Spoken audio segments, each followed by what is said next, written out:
Hey everyone, Mr. Happy here, and in this video we might have some exciting news about Octopath potentially getting a PC port. Now before we get started, we are reading this article, using it as a backdrop. This article is from Gematsu. The source is in the description. Please, if you are watching this video, go to the description, give them your hits. They have all sorts of social media links, be sure to share it. Whatever it is, just make sure to support the original article and content.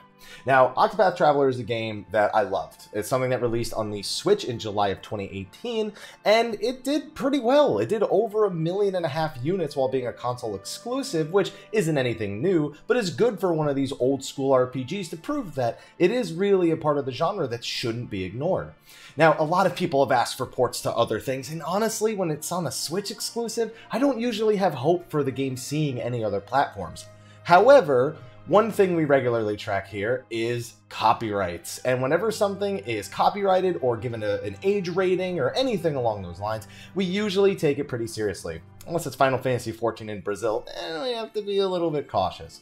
But Octopath Traveler was recently given an age rating for the PC. Now, to be clear, this is over in Korea, with the publisher listed as Bandai Namco, which is normal because despite Square Enix being a developer and a publisher, Bandai publishes for Square Enix in Bandai because of that company's reach in that region of the world.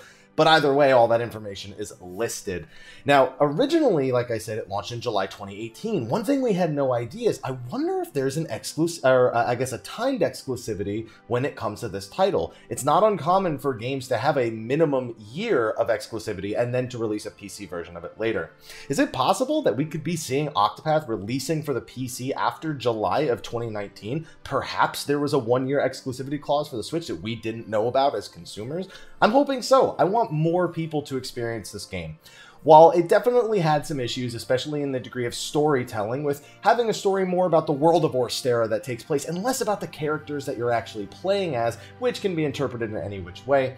All the individual stories, some will connect with you, some won't. The gameplay is top-notch, made by the Bravely Default developer, so you know it's going to be a pinnacle of turn-based combat, with awesome amounts of customization, ways to enjoy the world, really customizing your gameplay to your own experience. It is one of my favorite Final Boss and Final Boss OSTs in any RPG I've ever played, and the more people that can get to enjoy it, the more ways that we can encourage these old-school turn-based RPGs to be developed, especially by a AAA company like Square Enix, is something I will always push towards. On top of that, don't forget, Octopath Traveler has a mobile game being developed in Japan, which we may or may not see over here in the States, no word on that yet, and a confirmed sequel to the title is in development for the Nintendo Switch as well, though we don't know anything more than it's being worked on. But anyway, let me know what you think. Are you excited for the potential of Octopath Traveler for PC? Don't get your hopes up too much yet, just putting the idea in your head. Let me know in the comment section of the video below. Be sure to like, favorite, subscribe, and share, and if you've played the game, be sure to let others know what you thought. Anyway, I will see all of you in the next video. Be sure to tune in then, and until then, take care.